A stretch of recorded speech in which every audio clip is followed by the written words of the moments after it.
Case, Mazda just dropped off an MX-5, and this is one very special car. This is the newest version of the ND Miata, so they've made some updates to it that we'll talk about. It's the ND3, and we have it in time for perfect summer weather here in Colorado. Absolutely. Now, this is a car I have been so stoked to drive. Miata folks go crazy every time they tweak the Miata in its generations. So NA, NB, NC, and ND are kind of the internal codes for Miata, and then within that, there's the ND1, the ND2, and now for 2024, the ND3 Miata. Yeah, and you're even turning into a bit of a Miata guy yourself. I know, I just bought a really nice NC2 Miata, and you know I'm turning into a Miata guy because I sound like an old dude at Cars and Coffee talking about model designation. But what are we looking at, Case? Well, the beating heart of this car is a 2-liter Skyactiv 4-cylinder, 181 horsepower at 7,000 RPM, 151 pound-feet of torque at 4,000 RPM.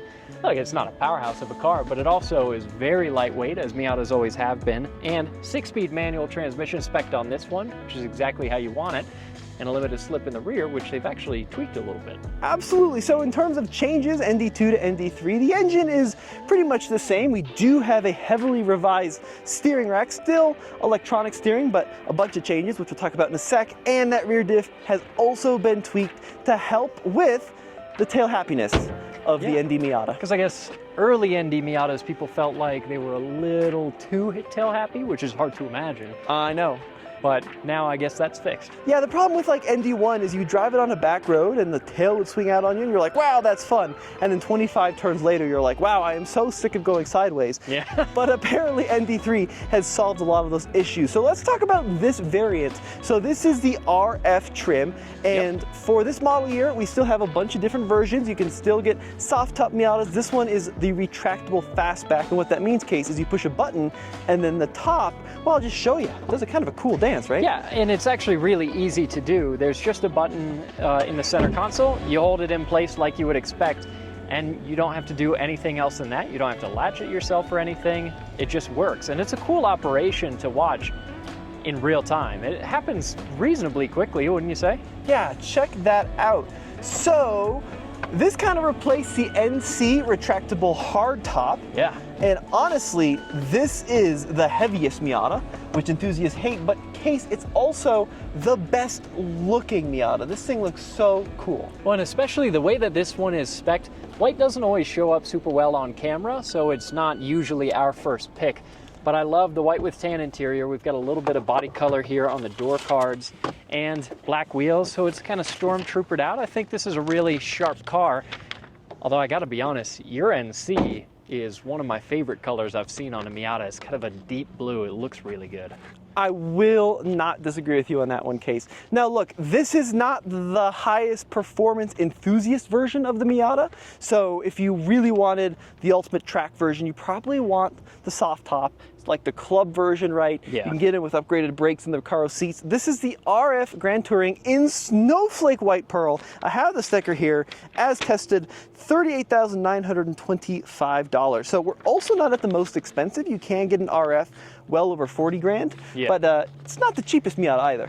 No, it's not super cheap, but in the world of enthusiast cars, you could definitely get something that's a lot more expensive. And should we show just a little peek of this interior? Because yeah, for sure. I like it a lot. It's a very bright interior, kind of two-tone. Well, it is two-tone. It's got tan and black. Like I mentioned, a little bit of body color there on the door card, which is nice.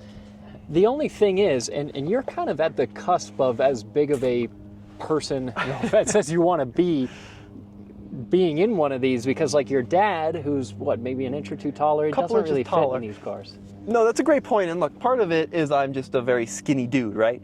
But if you are a larger individual, especially width-wise, the seats can feel a little narrow. Overall, like, length is okay. I do have the seat all the way back. Yeah. Against the rear portion of the car. The big problem, Case, is not actually in the driver's seat. I have a bigger problem in the passenger seat because of this hump for the catalytic converter. Yeah, it's going to be really hard to see because it's very dark, but black on black, there is an intrusion there, which takes away some of your foot room. But do you want to show the screen? Yeah, and Hannah, I might actually just take that camera from you. Let's check this out. So this is the big change for 2024 Case with the ND3. Yeah, so look, it's still not a touchscreen. You still have to use the little rotary dial, but what are some of the dimensions on this bad boy? Oh, I don't know. Do you? Yeah, 8.8 inches. Okay. But what they did is the old one had kind of this like tacked on looking square. The new one is a rectangle that's lower in the dash, and it's just a much higher quality unit. So it looks better. It's not necessarily that much easier to use, but it definitely fits the aesthetic a little bit better. Yeah, and I would say over time, you do get used to using Mazda's infotainment systems after a while. It starts to make sense, but I wouldn't call them the most intuitive systems to use. And this screen, it does look good.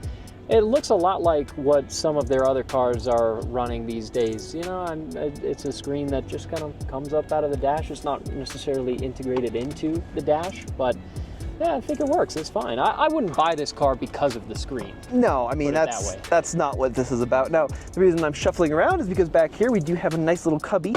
So you still have some additional storage back there. No glove box in ND Miata. Not too big of a problem. 6-speed manual transmission down here, Case. Yeah. Still feels awesome.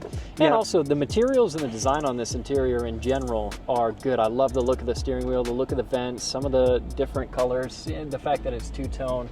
It's just overall, it is a sharp interior. It's a nice place to sit. Analog gauges, which is always kind of nice in today's world when most things are going to screen on top of screen. Yeah, and then down here we do have heated seats as well, single zone automatic climate control, obviously keyless entry, push button start, so it's not a badly equipped car. No, not at all. It's pretty nice. All right, Case, last thing we need to check out, that's gonna be the trunk space. Sure. In this RF. Now there are a couple of different trim wheel and color tweaks out there. Here you go, Hannah, I'm gonna give this back to you. Well, and also, so call me crazy, Tommy, but so you just pop the trunk with a key, right? Yes. Is there a button anywhere that I'm missing? No, I don't think there is actually a physical button to get into the trunk. Oh yeah, there is. Oh, okay. There's a little guy. It's off center, so it's not necessarily jumping out at you, but we have an okay sized trunk. Obviously, the top mechanism and everything is gonna take up a little bit of space, but this is my bag. You could probably fit 2, maybe 3 of these total. Side by side, okay. Yeah, not bad at all. Case, overall, not a lot of design changes for 2024. No, it looks very familiar. It didn't need it though. Still one of the best looking cars on the market. Let's go see what it drives like. Let's do that.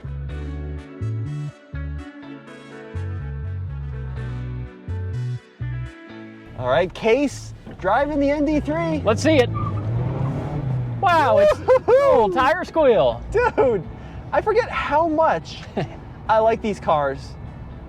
And then I get in one for 7.5 seconds and I'm right back in it. Yeah, well, this is definitely the kind of vehicle that goats you to have fun while you're driving.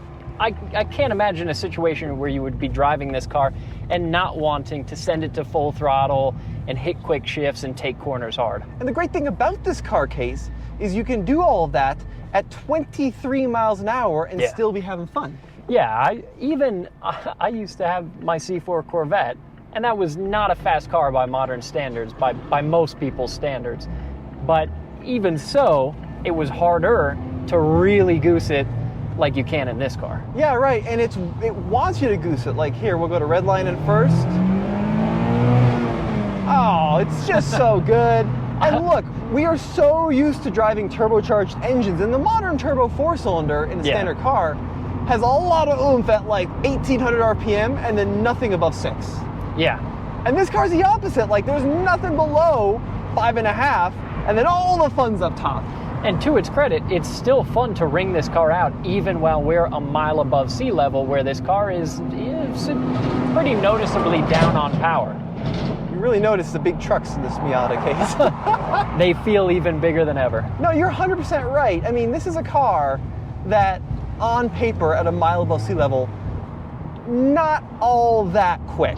No. Right? Even with the ND2 and the ND3's updated power compared to the first gen, it still isn't a high performance accelerating vehicle. No, it's not about straight line performance, and I'm kind of glad it's not, because that's, for the most part, never really been what the Miata was for. Yeah, right. It's always been about enjoyment of the driving experience. And I would say the Miata is still best in the world at that. It's so good. And when our weather is like this, having this open top, 2-door sports car just feels right.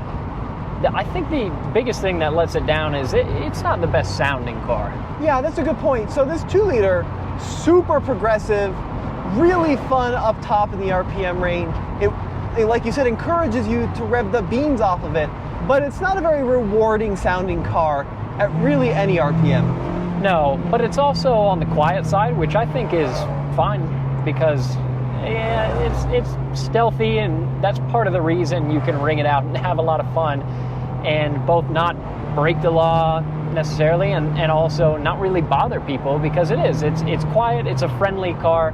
This is the kind of vehicle that you can have as an enthusiast and enjoy as an enthusiast, and you're not going to ruin anybody's day. Now, as we make our first couple turns in the ND3, they literally just dropped this car off and we were so excited we had to make a video. Steering feels a lot more progressive. So ND2 and 1 especially felt a little twitchy.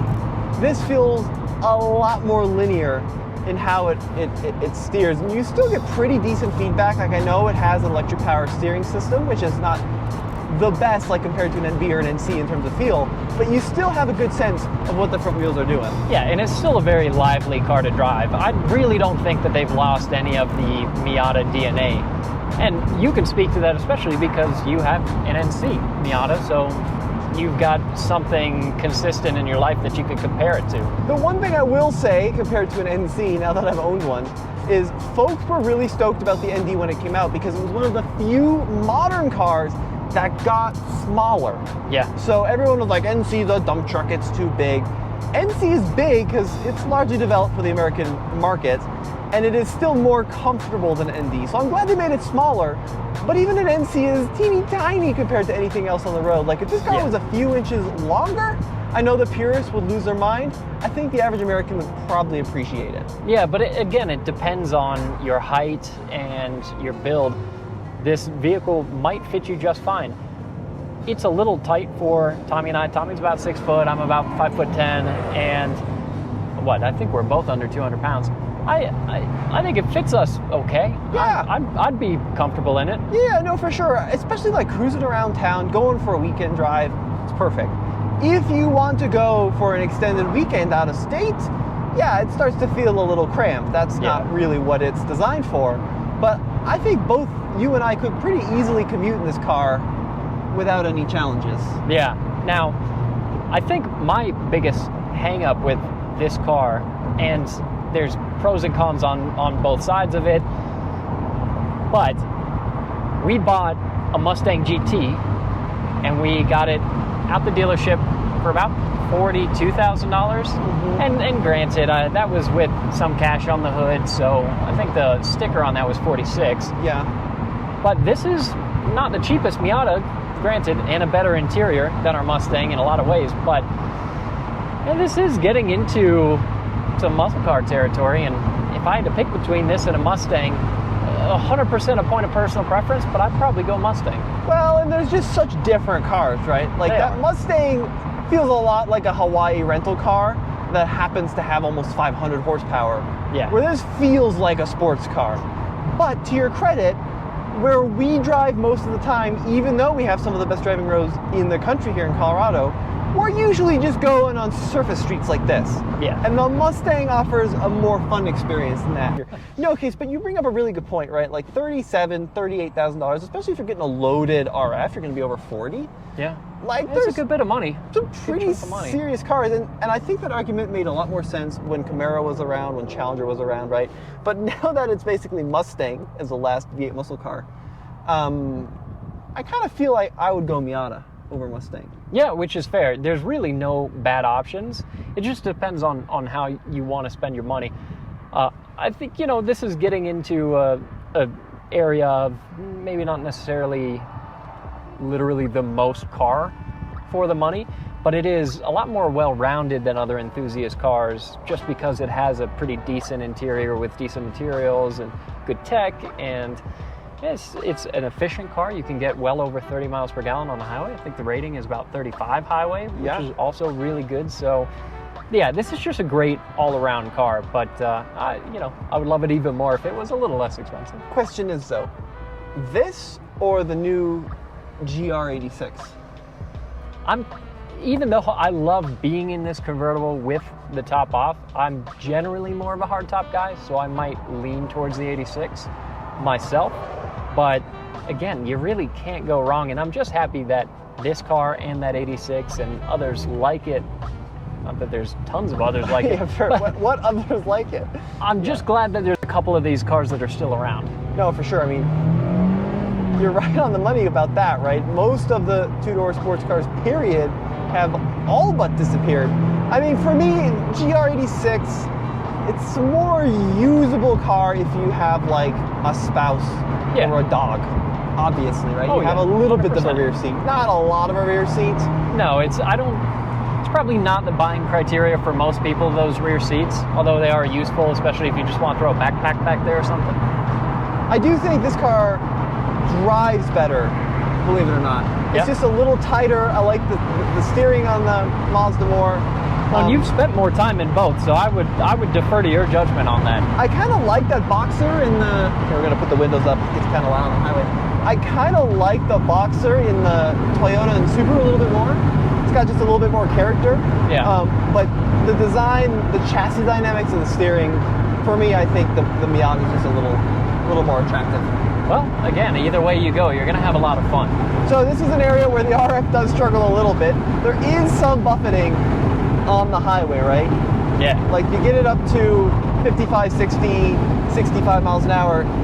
It's okay, but for a longer journey, you really do want to put that hard top up.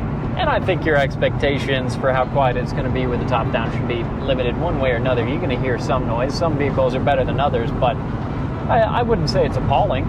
It's probably quieter in here right now than it is in a brand new Supra with just the windows down. That's probably true. That car does buffet a lot. Yeah. And that's another car you should probably consider if you're looking at this, like a four-cylinder Supra. Yeah. Right?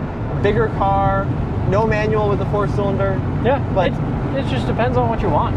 Yeah, overall case, initial impressions, very strong on the ND3. Absolutely. I would say if you have an ND2, I'm not sure it's worth upgrading to the ND3. No, keep it. Again, the highlight features of this car have kind of been staples for a while, so I wouldn't say anything that they've done is so dramatic you need to run out and switch out an ND2 for an ND3. But if you are waiting for an ND3, definitely wait versus an ND2, because from what I've seen, at least initially, it does a lot of stuff really, really well. Yeah, and that's all for this video. Yeah, we'll see you guys next time. Thanks for watching. Head over to alltfl.com, where we'll have a full video comparing my NC2 versus this ND3 shortly.